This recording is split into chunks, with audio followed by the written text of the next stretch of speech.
Hey guys, in today's video, I'm going to show y'all how to make my awesome deep fried juicy chicken tenders with the nice sweet and spicy honey mustard dipping sauce. So for this recipe, we're going to need a wide variety of seasonings. We're going to use onion powder, garlic powder, crushed up pepper flakes, salt, pepper, cayenne pepper, and paprika. You also need whole milk, white vinegar, and all-purpose flour. I don't have any extra buttermilk on hand right now, so I'm going to show you guys how to make your own buttermilk using the vinegar and the milk. Really easy, really simple. You honestly will not notice the difference. Last but not least, we need some chicken. So we have 3 boneless, skinless chicken breasts, and then we're going to use canola oil. Keep in mind, you can also use vegetable oil. You can also use peanut oil.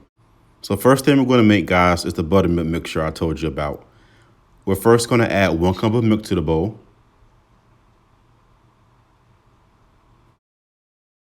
We're then going to add another ½ cup of milk to the bowl.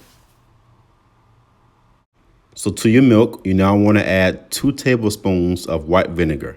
And what's going to happen, this vinegar is going to cause the milk to coagulate, and it's going to give you the same texture as the buttermilk.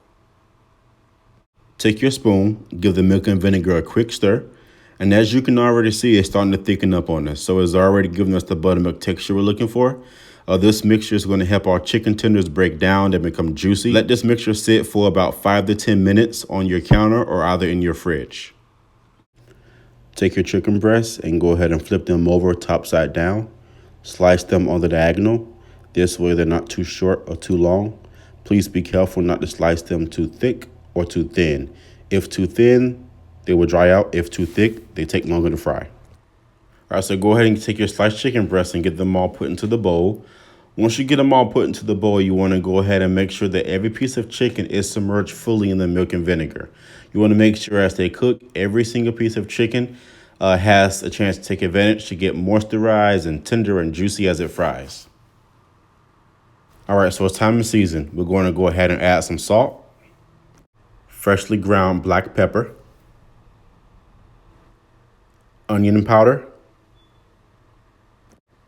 garlic powder, paprika, cayenne pepper. Once you have all of your seasonings added to your bowl, you want to go ahead and have everything stirred thoroughly. You want to make sure the seasonings, the chicken, the milk, and the vinegar are fully incorporated. Once you have everything thoroughly incorporated, you want to take maybe plastic wrap or wax paper or maybe even a plate and toss this in your fridge. You can leave it in your fridge up to 8 hours. If you are in a hurry or don't have time to marinate, I would give it at least 15 minutes so it can have some kind of tenderizing. Once you marinate, take it out of your fridge and leave it on the counter for a little bit over 30 minutes for it to come to room temperature before you toss it in the fryer. The next thing you want to do is go ahead and add your cooking oil to your frying pan. In this case, I'm going to use a Dutch oven, a ceramic Dutch oven. It's kind of my go-to pot. You can use it for baking, frying, broiling, whatever. It's awesome.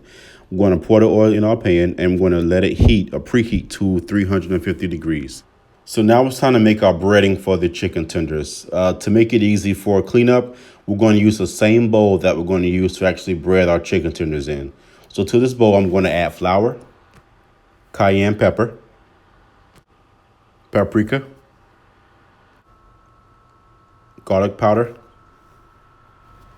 onion powder, salt, and freshly ground black pepper.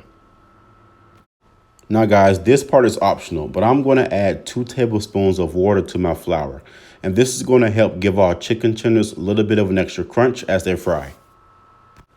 Go ahead and grab a whisk or a fork and fully incorporate the seasonings, the water, and the flour mixture. Once you start getting everything fully incorporated, you'll start to see that the flour itself starts to form kind of a pie crust mixture, or a texture, I should say. So now it's time to start breading our chicken tenders. So you first want to grab a chicken tender and give it a quick shake to get off all the excess buttermilk or milk mixture. And you're going to toss them in a bowl in a single layer. As you can see, I put about 4 or 5 chicken tenders into the bowl. I don't want them to overcrowd because overcrowding your bowl can lead to unevenly coated chicken, which will not be pretty. So I'm going to give my chicken a quick shake, about maybe 15-20 seconds should be okay. Once you have your chicken tenders fully coated, you want to take them out of your bowl and put them into a single layer onto a cooling rack or a cutting board or a plate. Whatever you have, as long as it's a flat surface, it'll be okay. You're going to let these sit out about 5 to 10 minutes before frying. That way the flour breading really gets a chance to cling onto the chicken and form that nice thick crust that you're going to get after these are done frying. Take your chicken tenders and put them into your frying pan one by one in one single layer. Because I want a nice crispy texture on these chicken tenders, I'm not going to overcrowd my pan. I really suggest putting no more than 5 to 6, depending on your size, into the frying pan at one time. If you are using a deep fryer, you can obviously add more, but because I want just enough oil to cover one layer of chicken, I'm going to put no more than 5 to 6 in my pan. As our chicken tenders are frying, I'm going to take my tongs. I'm going to give these a quick toss just to make sure they are frying properly and also to make sure my breading is nice and evenly on my chicken tenders. These are going to fry for about maybe 3 to 5 minutes per side at 350 degrees. After your chicken tenders are done frying, you're going to take them out one by one. And remember, lay them out in one single layer. That way the skin doesn't get soft. You're going to put them on either a baking tray or better paper towels or newspaper, whatever you have. In this case, I'm going to use a baking tray because I want the air to kind of circulate all around the chicken. And I want all of the chicken, not just the top, to stay crispy. Now for the sweet and spicy honey mustard dipping sauce. You're going to need butter, Dijon mustard, yellow mustard, light brown sugar, crushed red pepper flakes, honey, and paprika. So you want to have your saucepan heated to a medium-high heat. Once you have all of your ingredients added to the saucepan, you want to give it a quick stir. And this sauce should take no more than about 5 to 10 minutes to heat up and fully cook. It doesn't have to sit for a long time. Keep in mind with mustard, the longer it cooks, it will get really bitter. Mustard is kind of bitter anyway, so you don't want to mess that up. Give it a quick stir. Make sure everything is fully incorporated. Again, about 5 or 10 minutes on the medium-high heat, and your sauce is done. Okay, guys, so there you have it. Nice homemade juicy chicken tenders with a nice sweet and spicy honey mustard dipping sauce. I'll be sure to put the exact measurements in the video description below. Please like and subscribe. If you do have any recipes you are interested in, please let me know in your comments. Thanks for watching Food Therapy with Brandon. Until next time.